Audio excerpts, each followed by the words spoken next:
Welcome to the Indie KidLit podcast. Join Marti Dumas and Elena Page on their quest to help children's and middle grade authors find the right audience and sell more books. Hi, and welcome to the Indie KidLit podcast. I'm Marti Dumas. And I'm Elena Page. Thank you for joining us for another informative and fun podcast. I think they're the right words. That's good. Yeah. We're fun because we don't want to bore you to death. And today we have a very special guest who has been on the show before, and we're so lucky to have her back again. I almost feel as though she needs no introduction because you'll know her.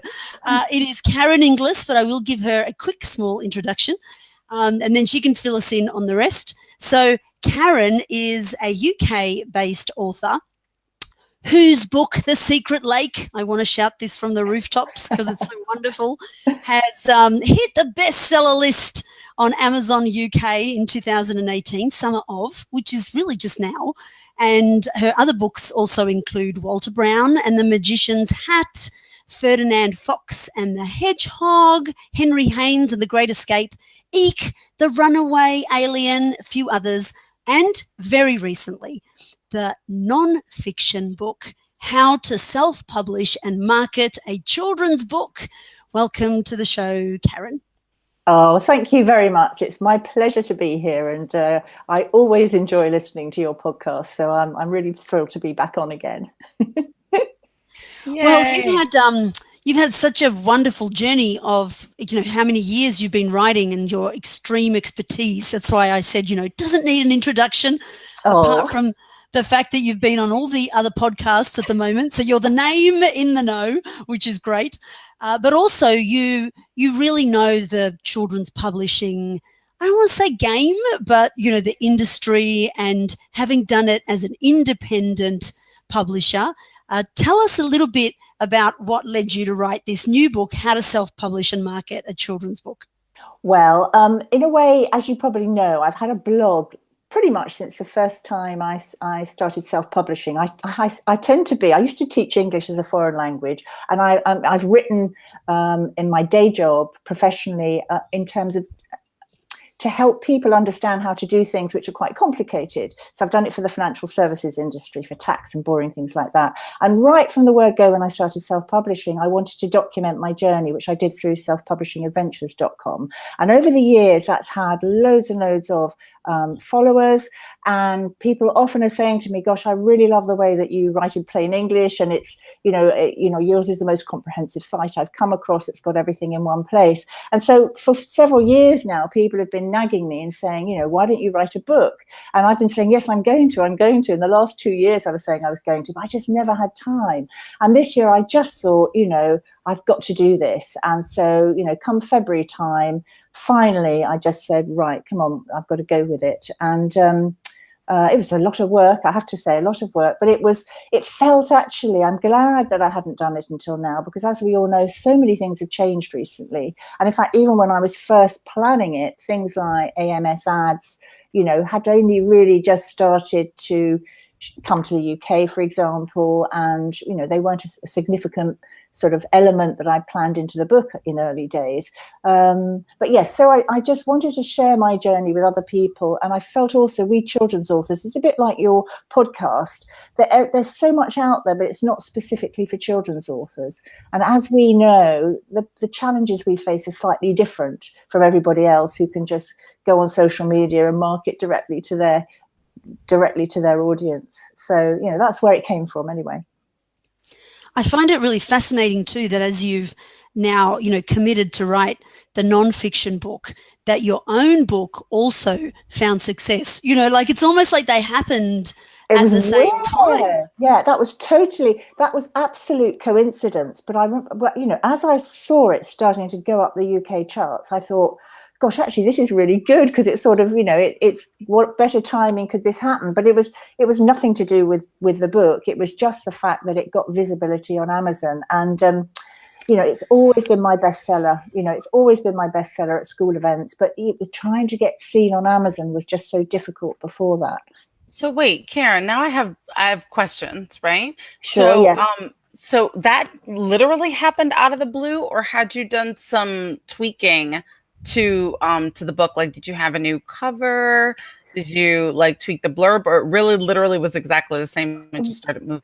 Well, first of all, as you know, I did change the cover, but it had already started going up the rankings significantly before I changed the cover. And in fact, I was in this real dilemma come May when I wanted to change the cover, thinking, oh my God, if I change the cover, they'll take it off sale and I'm going to lose all this ranking. And then I just thought, I've just got to do it. And so I put the new cover up, and lo and behold, it was live within 12 hours again, which was unbelievable. So no, it wasn't the cover. It was definitely, I think I would say 90% of it was AMS UK opening up to indie authors, or us finally finding out how to get on there, because I had tried to get on there in November of 2017, and it kept asking me for what they call a VAT number over here, which is a tax number, a VAT number. And I had deregistered for VAT the year before, so I was no longer VAT registered. And I thought, well, I can't apply. And then it was a chance conversation I had with somebody on Facebook, another children's author who I'd seen her ads running in the UK. And I messaged her and I said, how have you managed to be advertising in the UK? Because I can't get past this thing to do with VAT. And then she said, she said, no, it was an issue. She said, I was in there very, very early by accident. Then they changed everything and asked everyone to be VAT registered. And she'd had a conversation with them, I think, because she'd had to re-register or something. And she said, this is daft. Most authors are not VAT registered. What are you talking about? And so they had changed it. And she said, I think she'd put a comment in, whether it was Brian Meek's group or somebody's group, and I hadn't seen it. But she referred me to that conversation. And then I went back in and found that you could sort of leave the VAT question empty and bypass it, and eventually I got signed up. So and that was in about that's right, it was early February, because we were going away for a weekend with some friends, and I was saying to my husband, no, I've got to get these ads up, So I quickly went in and did all the keywords, and I could quickly see within a week or even a few days, I remember saying to him, wow, it's at 7,000, that's good, that's pretty good. And then it just was slowly creeping up. And by the time I did that interview at London Book Fair, it had sustained. And I can't remember, maybe by then it was in the 3,000 or 4,000s.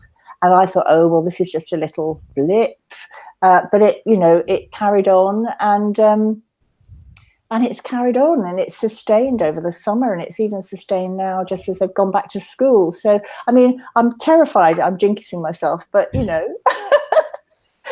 while it's happening, I'm just delighted that the story's been found, and just, you're probably wondering, well, hang on, what about Amazon.com? Because I have done AMS over there, and probably like all the rest of us, I started doing that in November of 2016, and that was in those early days, and it did do quite well to begin with for about 6 or 7 months, and then as more and more people jumped into that whole thing, and the prices started going up, I couldn't compete, I just couldn't compete. So it is still advertising there, but it's not been doing very well until very recently, when it seems to have, yesterday or the day before, it was at that 6,000, which for me seems quite high, in the print thing for Amazon.com, because it's a much, much bigger market, obviously.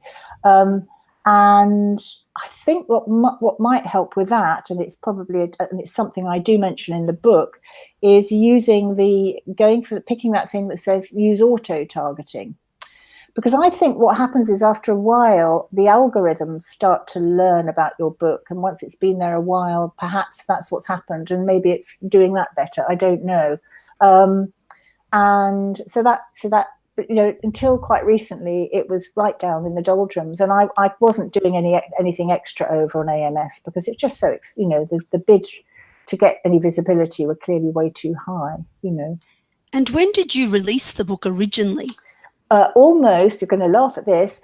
I think it was September something like the 17th or 18th, 2011. Oh, I'm glad I knew you were going to say something like that. Isn't that amazing? So it's almost 7 years to the day. And I was thinking I'll have to do a blog post about that, about, how children love a good adventure story with twists and turns and, all the rest of it. Yeah, absolutely. And that's something that I've been thinking about a lot recently, but I mean, you'll sort of figure out how to answer this because it's not exactly a question. But that's something I've been thinking about a lot recently is like, is that one of the differences between um, children's indie and adult indie? Is the release schedule. So I know that people who are doing YA things um, have good success doing very rapid release for titles. But I think there's something more inherently slow moving about the children's book market that maybe it's not a service to have the books come out super quickly. I still have people like it's been a year since the last book in my illustrated chapter book series has come out, like almost exactly a year. And I still have people being like, oh my gosh, I didn't realize that you had books 4 or 5. Yeah. It's like people aren't expecting them as quickly, I think. And so then they are like taking a longer time to hear. And then also we, with our little press have one of our authors has just one of the books in her series out. And we intentionally said, we're going to wait the traditional year and a half between for the things. And her sales have been steady growing. Like she didn't have a blip and a drop. It's like getting like bigger and bigger and bigger and bigger. And so like we're kind of excited for like her second book because we're thinking, maybe we left enough time for it to like grow an audience in the in between. Yeah, well, you see, I think it's all to do with, how children's books get bought and known about. And a lot of it is word of mouth, children talking to other children. Because parents, through AMS ads, they are now seeing the book, which is great, and buying it. But I think then children are telling other children who are then telling their parents. But that's much slower than when it's direct, when you're buying the book for yourself. So I think, I'm useless at the whole street team, as you know, even for this non-fiction book thing. So it suits me in a way that I don't have to go out and aggressively market it, that it can drip feed itself, if people find it and talk about it. But yeah, I don't think I think, there's no harm in, I mean, I don't write in a series. That's the other thing. So I can't really talk for having tested one way or another. I tend to do the sort of standalone, as you know. So I don't know if I've answered your question. That's a testament. That's a testament also to what you were saying, Marti, that like with children's books, series I think are great, but actually standalones are definitely a thing in children's books, not so much in adult, unless, I mean, I'm making this up, completely making it up. Maybe like women's fiction or something. People will read that one amazing story or historical fiction, totally making this up. But in, like fantasy or science fiction, people love the series, to like want to know what happens next. I think in kids' books, standalones do work, and you're a real testament to that, Karen. I think both work. I mean, I certainly know when I was doing the research for this book, the non-fiction book, I was just looking at, and I include in the book statistics on book buying habits and all that kind of thing. And certainly writing in a series is all the publishers are doing it because they know they will sell more books, and particularly, the sort of chapter book, and quite rightly, Marti's doing it now. You're doing it with the Magician's Convention for slightly older ones. So it does work, but it is, I suppose it's not the only way. But I think if you're doing a standalone, it's got to have it's got to be a good story. It's probably got to be it's got to measure up perhaps more strongly than it might have done. I don't know. I might be wrong. But in my mind, The Secret Lake, when I came up with it and wrote it, was always a kind of a classic. It was timeless. And that's proving itself at the moment. But, I don't want to jinx it. Yeah, absolutely. And I think that is very true for middle grade books, particularly. There are a lot of standalone middle grade books. A lot of the books that teachers teach in their classrooms are standalone books. But I know also like it's like both things work. It's just you're coming at it from like different angles. I know that also like as a classroom teacher, I loved when particularly reluctant readers found a series that they liked because it meant that I knew that I had at least a couple of weeks or a few where that child was going to have a book to read without me having to like gently and lovingly talk them through the next section of the shelf and maybe this one, maybe that one. It's like, you like Magic Tree House? That's wonderful. There's 48 of them. Go have at it. Yes, yeah. So there's like both sides of that, but certainly like for other things, like for like things that we were doing all together, books that I was doing as a read aloud, even with big kids, I did read alouds. A standalone book is where it was at, like yeah. So that's amazing. Okay, so what are the, like, I know that everybody's going to go out and buy your book, so that's wonderful. Like, as if they haven't already, that's their bad. It's all good. It's available in print and it's available in ebook. They're just going to pick it up. But just to give people like a little bit of a teaser from your book, what you said that you were like, that you included a lot of stats and were like kind of looking for trends in the industry. Can you give people a little bit of insight into some things that you noticed that were maybe surprising for you or maybe confirming your bias? I think it's more they were confirming what I suspected, and we sort of all know, which was, the main thing being that print is king as far as writing for children goes. So you've got to, if you're going into self-publishing, it's print is what people mostly are going to buy. However, but it's absolutely crucial that you also create ebooks, because ebooks are a fantastic way to market, to support your marketing campaign.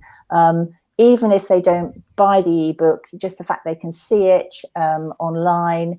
And it's another place that you can advertise quite cheaply on Amazon, of course. And as I have found with my I've got a sort of thing called Story Stack, where I put the first 3 chapters of each of my standalone books into an ebook that I've made perma-free. And that's another way that you can market yourself. But also, I know anecdotally, talking to other authors, and I think Marti, you've also talked about this, is that some parents will buy the ebook, which is cheaper, just to kind of check it out before then buying in print, that kind of thing, particularly at the chapter book end of the market. So, you can create it and make it, perhaps $1.99 or even 99 cents if you need to, and that will be enough for them to try before they buy in print.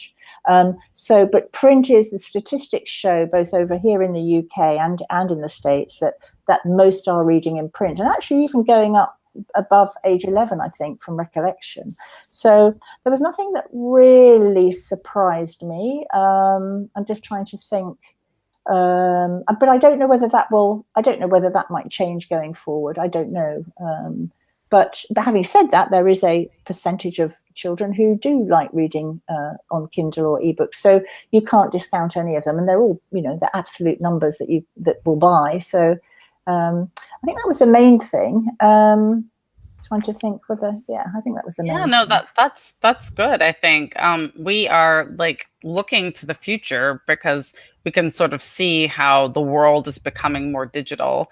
And I don't think there's anything wrong with making sure, I think there's everything right with making sure that you've got your bases covered in that sense. But again, talking about like the slower moving, which I don't necessarily think is a bad thing. I think sometimes people would hear slower and think that's a negative thing, but I also think of it as more steady, like more constant. Like you can build up like a following.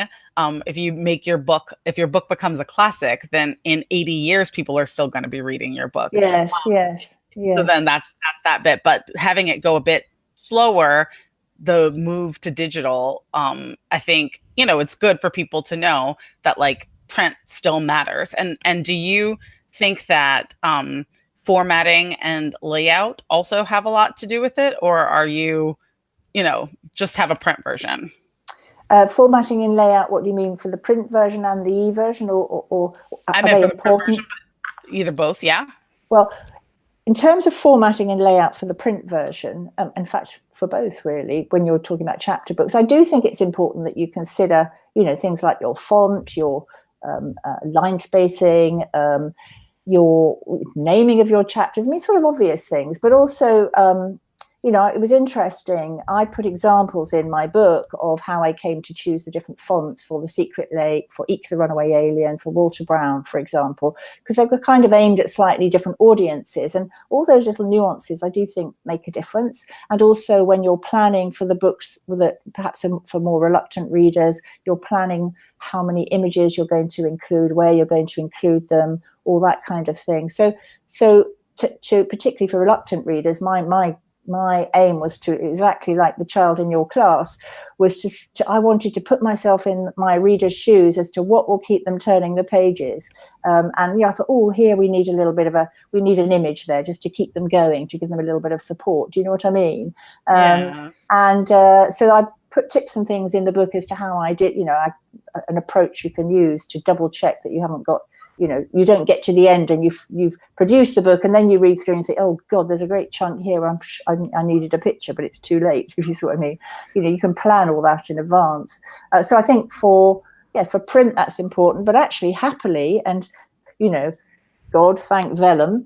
When you create chapter books with vellum, they include all of that as well. I'm sorry about my email. Let me just see if I can turn it off to stop it doing this. Oh no, that won't, no. Hopefully that won't. Sorry about that. I didn't want to. Okay. Right. Sorry. Where was I? Yes. So yes, you were thanking vellum. No, that's right. Yes. Vellum, absolutely amazing. Which, by the way, I formatted the print book for how to self-publish and market a children's book. I did all that also on vellum. But yes, I think formatting it for children's books is very important. Whereas obviously for older, grown-up books, you just chuck in the type and off you go. So we have there's a lot more when you're self-publishing as a children's author to think about. Yeah. And one of your main sort of strategies or really important key part of being a children's book author is school visits. Tell us a little bit about how you built that up over time. Right. Okay. And again, just to reiterate in the book, I talk all through this and give you some checklists and that kind of thing. I definitely say you start local. And you will probably, to begin with, offer to go in for free because, A, that helps with their budgets. And B, you're not going to be a known author. And so approach local schools and before that, I actually approached my local library. So I'd done a test reading there. That's kind of probably a little bit easier because you don't feel, you're not in this institution where all the teachers are standing around looking at you. And if it all goes horribly wrong, you'll probably feel less responsible. But so I did the local library first. But yes, then after that, contact your local school, offer to go in and do a reading and take books with you. And get your confidence up and find out what works when you're doing your visits. And the key thing when you do the visit is to mix it up a bit, to ask the children questions, to have a combination of readings, showing them. I have PowerPoint now, which I didn't used to in the early days. I used to take things in and hold them up. Now I have PowerPoint slides. But it's a you mix it up. I mean, you'll know, Marti, as a teacher, when you're teaching, you've got to sort of engage with the children and keep things mixed up a little bit. And then once you've got, more confidence, then you can start to contact more schools. But, it's hard work. And again, I talk about this in the book. It can be like you just think you're, flogging a dead horse almost, because you send these emails out, you get the contact name, you don't hear back, you follow up, they've left the school or they've gone on maternity leave or whatever. And it is, I remember some days just thinking, oh my God, this is like being a telesales person or something. But, you do over time, with persistence, but not in any way in a salesy way, you slowly do get to see more schools and you realize they're just very, very busy places. And you might have to wait a year before you end up going. But, the more you go, the more you can then add that to your website about, and show pictures of what you've been doing and have testimonials. But it is one of those slow burn things. Everything with children's book selling tends to, it's a much slower process. Unless you're incredibly lucky and have something that just goes up and takes over the world. And do you charge for your school visits now, Karen? I do, yes. So again, cover this in the book. I talk about rough ranges that I charge. Obviously, it will vary by country, and I do tend to alter it according to what I think the school can afford. So, if a school I know is on a low budget, then I will suggest a lower price. And I will, if a local school came to me that I know is a struggling school and said, would I go and do a school visit? We haven't got any budget. Of course I would go and do it. Absolutely. So, I think it's horses for courses, as it were. But I wouldn't make it I don't think any author should make it that all of your school visits are going to be free, because that doesn't work really at the end of the day for you or for other authors. And how many would you say you do a year? Just to give us a ballpark. I know some authors go and do hundreds of school visits. I probably do about 15 a year. I mean, not huge numbers, and a lot of that is around World Book Day week. So, and the last 2 years and World Book Day week here is in March. That week, so there's 5 days there. But I mean, last World Day Book Week, I think I visited a total of 10 schools over 8 or 9 days. And I mean, at the moment, I've already been booked for 2 days for World Book Day already. They've come to me. I've got 2 school visits coming up in October. And so, that whole school World Book Day thing, I will start making inquiries and what have you. And people do at the very last minute contact me. I end up turning down quite a few schools. And then it's very exhausting. I don't know how many school visits you've done. I mean, and you do a lot of live events with your other books, don't you, Eleanor? I haven't done any school visits yet. I'm scared to death. Oh, you'll be absolutely brilliant. You'll be brilliant. But they're very exhausting. They are exhausting. They really do take it out of you. And it's like teaching, I imagine, Marti. It's just, hugely, hugely exhausting. And, I tend to be someone, if I do it, I want to do it, really well, as we all do. And what often happens with me as well is that because I've got that bunch of groups all across those age range, I tend to go and see the whole school because I have my Ferdinand Fox for the younger ones. And that was by accident, not by design. And so I tend to, very often it will be the whole school I would have seen. So it's exhausting. And then I have to sort of recharge my batteries. But, interestingly, because at the back of my mind has been this non-fiction book, which just, has taken up my life since February, I kind of feel now that's out of the way, I might try and be a little bit more organised and spread more visits over the whole year, if you see what I mean. And now with The Secret Lake having taken off, that might become... naturally, it might involve less work on my behalf, if you see what I mean. But we'll see. Time will tell. Yeah. Do you end up retreading ground? Like, how many schools are in your area? Like, have you gone back to the same school a couple of times yet? I've been back to, how many schools have I been back to? I've been back to 2 schools. And those were 2 schools that I went to in my very first year of The Secret Lake. And they're both literally within about 10 minutes. Well, one's about probably walking distance from my house, and the other one is about 5 or 10 minutes drive. I've been invited back to another, what they call a prep school here on World Book Day, which was again one of the early ones. But I've only been back to 2 because I live in London. The density of schools around me, of course, is really high. So that's great, actually. I don't have to go miles, as it were, but I crisscross London, and I have now been out of town. I was down in Kent last World Book Day for 2 days at an enormous state school, and I'm going out to Herefordshire, which is sort of near the Welsh borders, in October, and that's on the back of somebody buying Ferdinand Fox and the Hedgehog and writing to me and saying, I love Ferdinand Fox and the Hedgehog, the kids love your books, will you come to our little village school in Herefordshire? And I said, well, I'd love to, but it's such a long way. I'd need to find another school to visit, and I'd need to come for the whole day for each one because it's too far, it's 4 hours drive.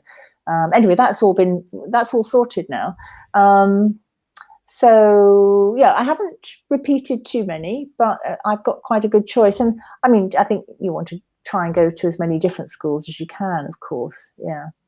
So you've got kind of a presentation that you've now honed tested on different audiences, and you know your gig, and so now it's just about getting the gigs. Yes, is that yeah. the recommendation? Yeah, absolutely. And you will find that you change your gig, you'll change your presentations. So, for example, one of my fellow writers, she writes literary fiction, had posted on Facebook this fox that fell asleep in her garden, and she was knocking on the window trying to wake it up. And she put it on Facebook, and it was a very short video. And I said, oh, God, that looks just like Ferdinand Fox. And she said, well, do you want it? I'm going to delete it. I said, oh, yes, please. And so she sent me the video, and it's now embedded into one of my slides. So when I go and do Ferdinand Fox, and they love this video.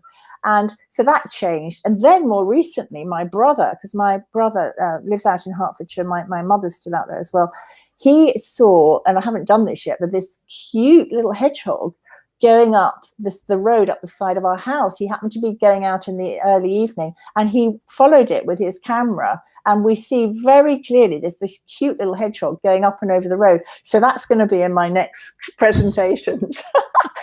So, but the great thing about them is that whole creating, it's like anything. It's like when I've run masterclasses on self-publishing now, and putting the slides together for them, a bit like the book. It's a huge amount of work. But, once it's done, you can then adapt it for slightly different audiences, when you go and so on and so forth. And it also becomes easier to if something unexpected happens in the school, so child, I don't know what happens, but you have to flick around and change slides or whatever. You get to know your material, and you can adapt it according to need for the moment, if you see what I mean. But, I remember all those hours, and it does pay off in the end. And I think it is that you've got to, it's that thing, to fail to plan is to plan to fail. You've got to plan properly and do it professionally. Yeah. And the schools are open to you being self-published? Like there hasn't been any? Yeah. No, Yep. I don't normally mention it. I think they're agnostic to it. But quite often when I turn up, I'll get teachers coming up to me saying, oh, I'm really interested in self-publishing. And so they know, that some of them know already. And interestingly, just in the summer holidays, in fact, I found a note yesterday and thought, well, I must follow up on this. A private school that I went to, about 4 years ago, I happened to call her. I think I called her, that's right, just to say, you'll never guess what, The Secret Lake's become an Amazon UK bestseller, because it's a girls' school and they'd all loved The Secret Lake, and I just wanted to let her know. And she said, fantastic. And she said, we've got another self-published author coming in next week. She said, we really actively like supporting them. And I thought, that's such a nice thing, that actively supporting self-published authors. So I generally feel they're completely agnostic. They're like most readers. It's not relevant. So I won't mention it, but when they when they go to look at me on Twitter, they'll see straight away that I'm self-published, I mean, the one thing I have done with the non-fiction book, just in case anybody tries to find it on Amazon and can't, is if they put my name in as Karen P for Patricia Inglis, so it's Karen P Inglis, I've used that name so that the book is not sitting on my main author page on Amazon, because I just thought if a parent's going and looking at my books and suddenly there's a big non-fiction book on, I don't want to mix up non-fiction and fiction. And also for the ones who might have an attitude, I don't think many do though, but I don't want it really sitting there with my children's books. But that's the only, yeah. So yeah, it might mess up your also bots too. Which exactly. Is yeah, exactly. And actually, mentioning that's made Marti. One thing I was going to say when we were talking about slow burn with kids' books, I think that's good for algorithmic, whatever consistency, because I don't know, all the reading I've done, and my understanding is that if you suddenly have this burst of people buying your book and then they all go away again, then from Amazon's algorithmics, it kind of knows, well, that was a big, it's been and gone kind of thing. Whereas if it's more slow burn, it's likely to hang around.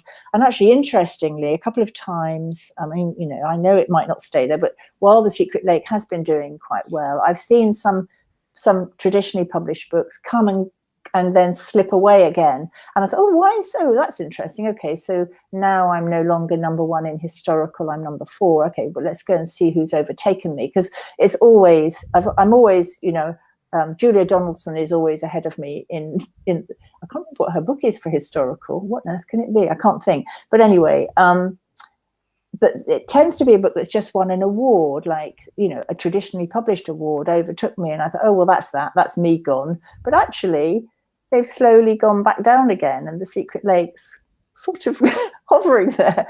But that, you know, that's kind of interesting, that, you know, a sudden burst and then it all going away is probably in the long term not as good as having it just consistently, you know, picked up.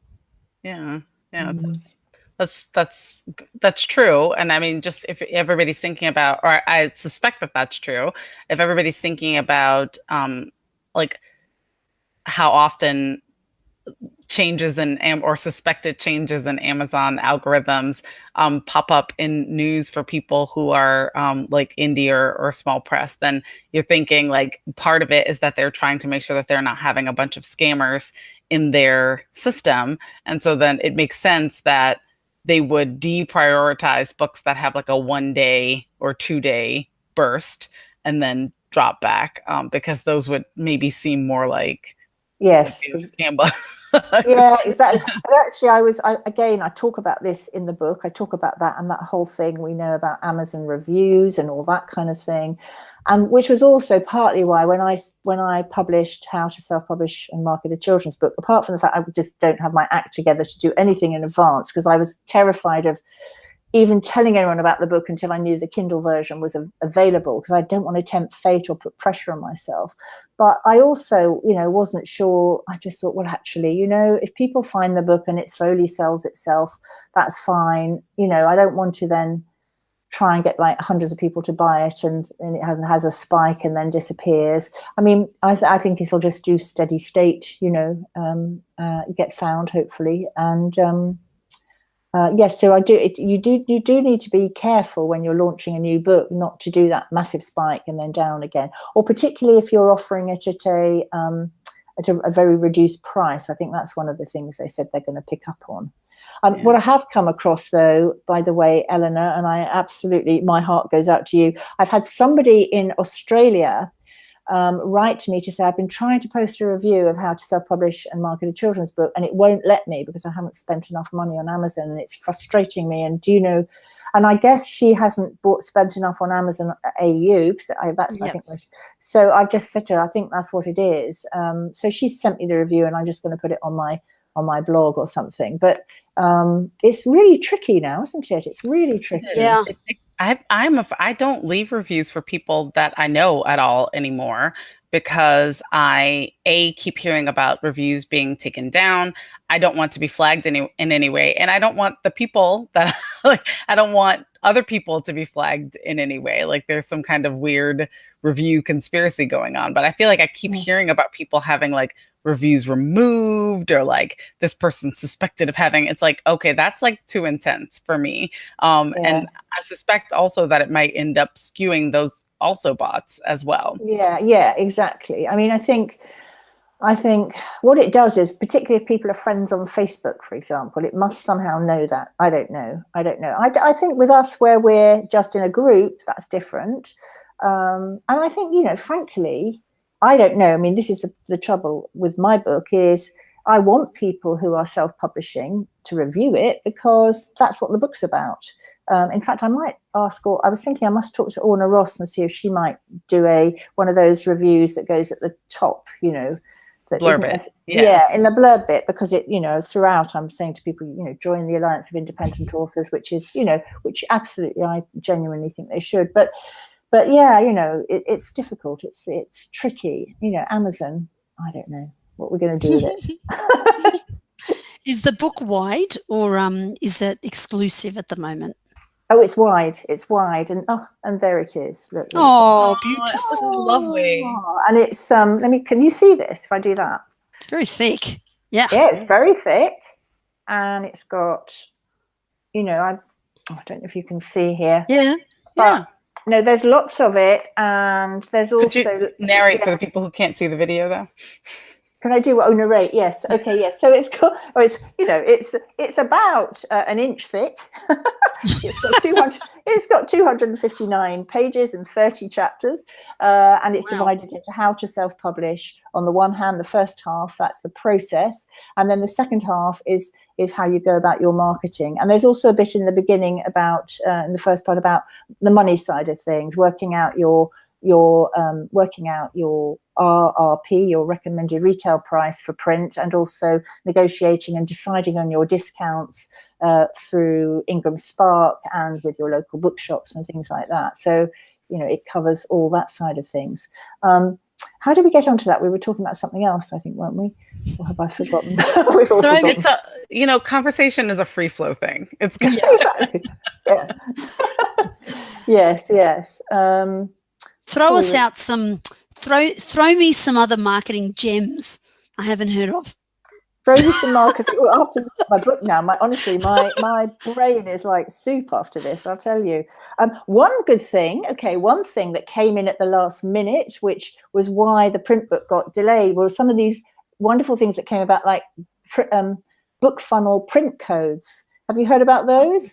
Yes, tell us a bit about them. So book funnel, I haven't used this now, but I managed to squeeze it in here to sort of as a suggestion, is that book funnel has created something called print codes, which, and again, I haven't even tried them yet, but you can create apparently codes which are unique codes. So and I thought, how could you use that as a school event? Now they talk about you could have flyers or bookmarks with a unique code on every book, so that it can only be used once to either get that book for free or to pay for it. That's up to you how you're doing that.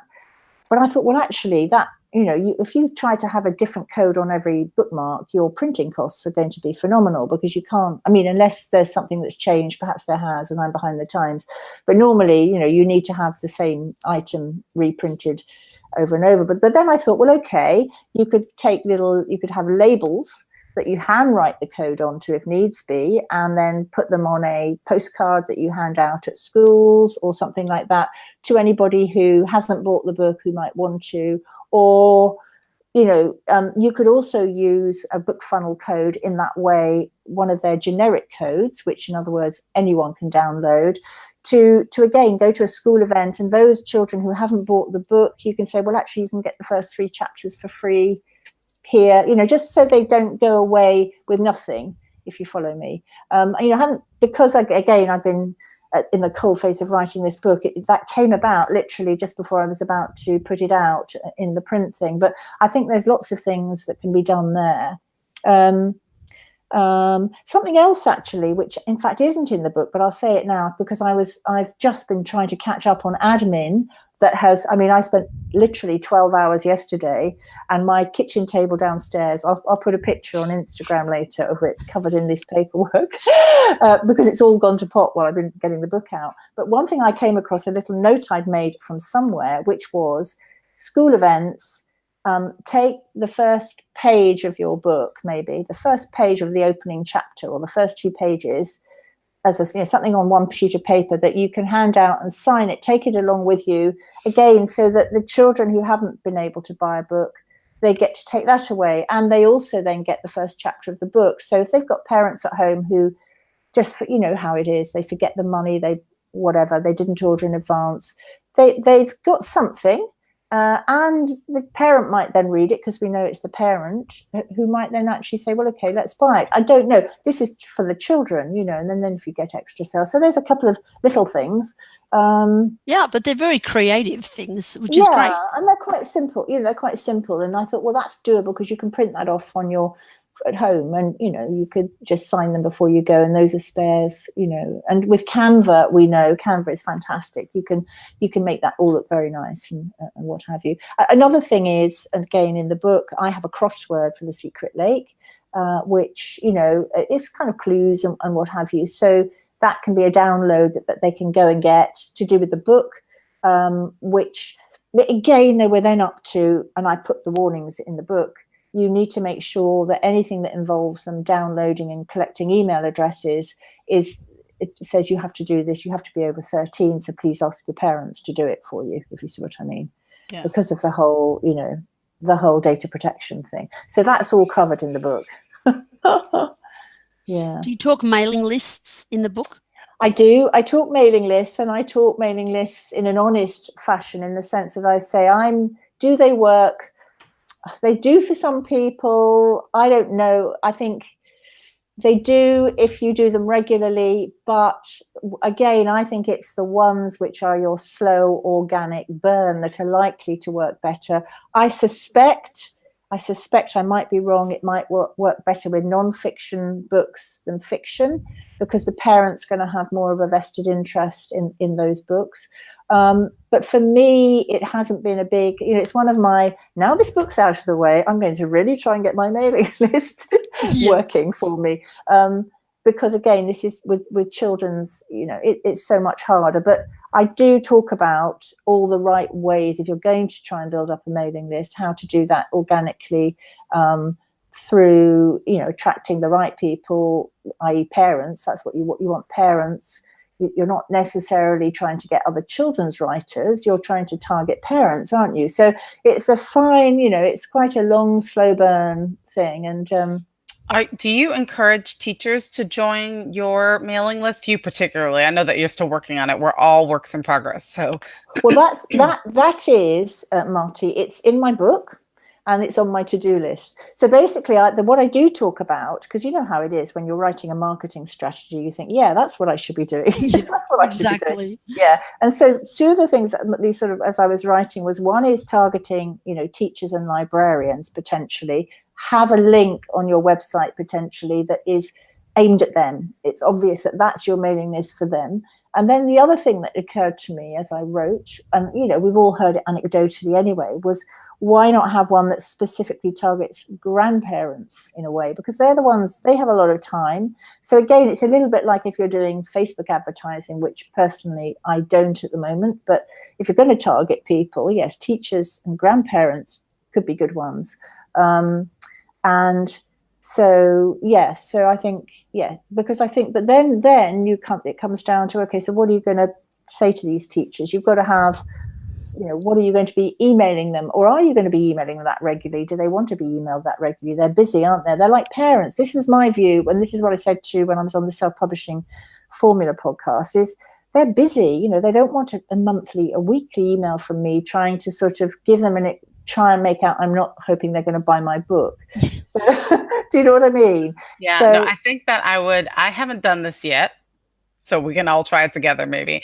But I think that I would like to ask teachers that I know a bunch of teachers locally, just because I was a teacher for so long. And so I've used them, but I've maybe used them up because I've tapped them quite a lot. But I'm starting to meet lots of other teachers from around the country just because of this.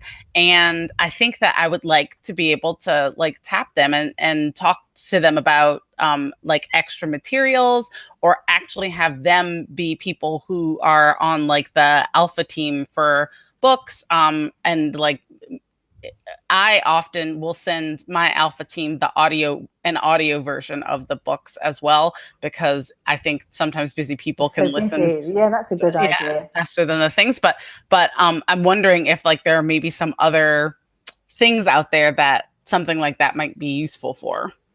Yeah, because so teachers, librarians, and grandparents beyond parents. I'm just kind of thinking there, but yes, you need and I have lesson plans. I spent quite a lot of time this time last year going through the UK national curriculum and seeing how I could create guided teaching plans that I could either offer to run myself at schools, or I provide them as, I'll come and do my school event with you, and I will leave you with a teaching plan. Now, that kind of thing is the kind of thing I think that we could potentially use to try and, increase, build a mailing list, and probably just say right from the beginning, look, I'm not going to be mailing you very often. You know where I am.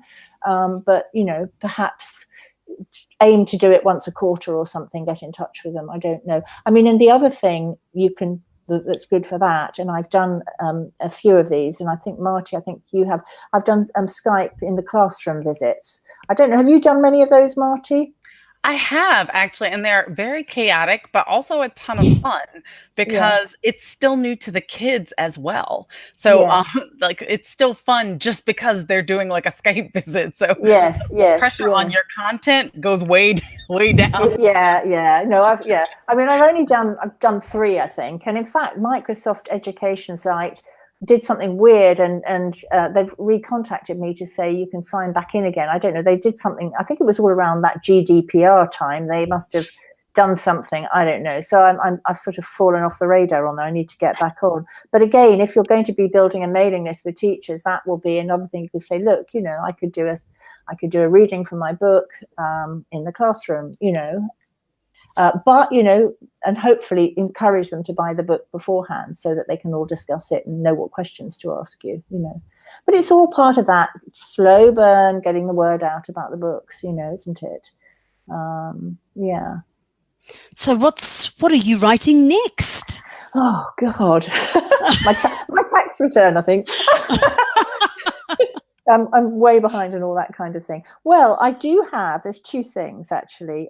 I have a follow-up to Walter Brown and the Magician's Hat, because that was originally one really big story. And I've sort of divided that into two. So the follow-on for that it's sort of it's mostly drafted, to be honest, but I have to go back and look at that and just see whether I think it measures up. And then after that, the answer at the moment is I don't know, because the way I tend to write, I know loads of authors come up with ideas and plot them all out. An idea always comes to me, and and I haven't really, a few little things have come to mind. I thought, oh, that could be an idea for a story, but I haven't, because I've known I've had to get this book out. I really have kept focused on that. But we will see. I mean, a couple of people have said, oh, wouldn't it be lovely if you could do a sequel to The Secret Lake, not as a sort of, just a sequel, a standalone sequel. And I've played with a few ideas on that, but I haven't had time to flesh them out in any way, shape or form. But I also have, bizarrely, a grown-up novel in the drawer that's partly plotted and planned and what have you, but it's been shoved away for 3-4 years, and that's one that won't go away either. So we'll have to see. Oh, and the other thing is, actually, saying I don't write a series, Ferdinand Fox's adventures, I do have 6 rhyming stories, and those were always rhyming stories. And excitingly, I have discovered one of my great friends is an amazing illustrator, and she illustrates in a fashion that I always wanted those stories to have, but I just knew I couldn't possibly afford to find anyone to do it. And it turns out that my best friend, or my very close friend, who's an architect, is absolutely amazing, and it's possible. And I've got one idea. It's a Christmas book, which is nothing to do with Ferdinand Fox. And I just said to her, well, look, would you be interested if we tried to do this together? And she said, oh, yeah, absolutely. And I said, well, let me get this book out, and then come the autumn, we'll sit down. And so we'll see how that goes. And if that works, and that, I'm not talking necessarily this Christmas, it might not be till next Christmas, knowing how slowly I do things. But if that worked, I might sort of look at going back to Ferdinand Fox and seeing whether those other 6 stories, if we couldn't do the whole lot as picture books, perhaps I could bring them into one compendium with fewer pictures. But because the stories are all written, and children love rhyming stories, and I think, that might be a fun thing to do. So there we go. Isn't it wonderful? We have these ideas, and we can just choices. I know, so many choices, but yeah. So that's where I'm at. So I just got a little wrist buzz that says that we're running out of time. So Elena, do you have another question that you want to be able to get in there? Okay, good. Then I just have one more for Karen, which is about bringing us back around to like one of the first things when we were talking about the build up for The Secret Lake, like how it's like still growing after all this time. We talked to another author a couple of weeks ago, maybe. Well, who knows? I don't know exactly how the time runs in terms of airing the episodes anymore. But we talked to Melanie Schubert about her book and how it's been slowly growing over the last like year and a half or so. And she doesn't even have the second book out for that. Like she doesn't have another book. Like it's just that book. Yeah. Like it's one book, the standalone book. So when you are thinking about like giving advice specifically to people who are thinking, I'm not about to write 1,000 books in one series, or I'm not about to like even put out 4 or 5 books in 1 year. What kind of advice do you have for people who are wanting to be slow and steady or have like standalone books working for them? Well, I think be genuine, again, I almost go back to, if you've just got one book, you've just got one book for now. And then you have to do what I did in the beginning, which is simply make connections locally, make people feel passionate about your book, because hopefully that's how you feel about it.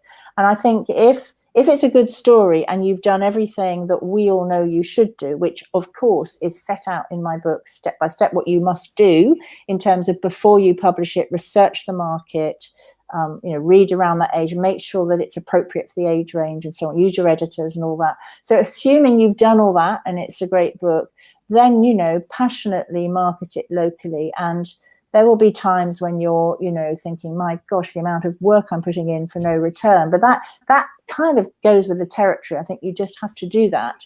And then slowly it will, word of mouth. So be prepared to work hard with that first book and make sure you have a website, which is your calling card, even just for that one book.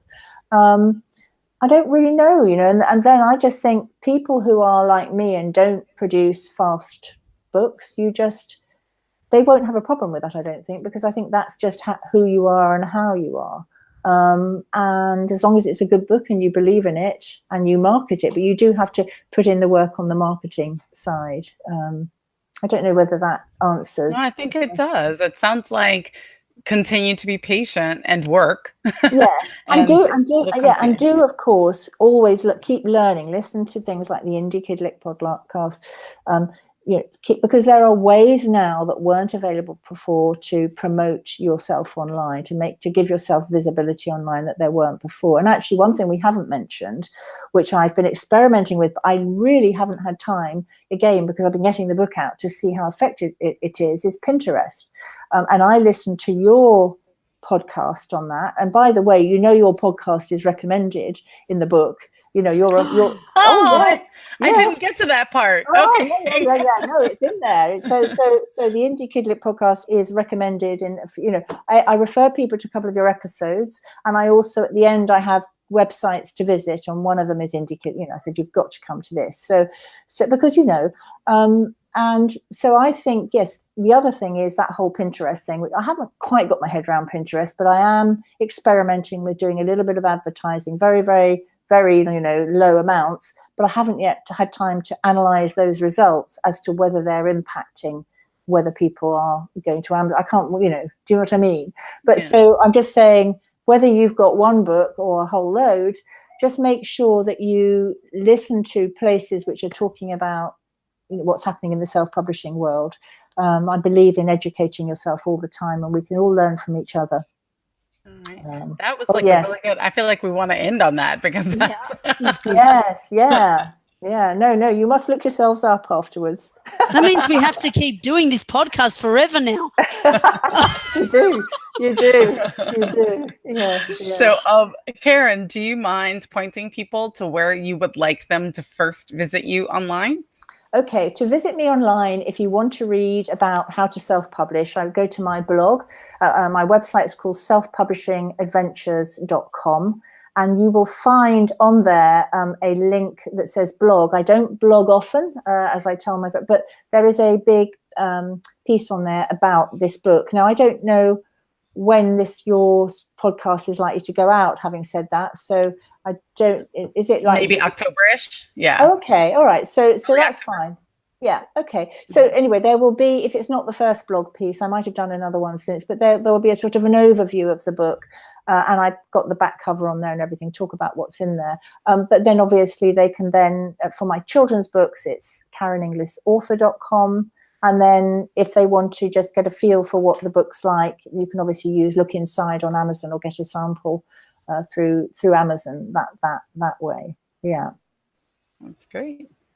All right. And Elena, will you tell everybody where to find us online? You can find us all our previous episodes. You can watch them on YouTube or listen to them in the website at www.indiekidlitpodcast.com. Right. And leave a review.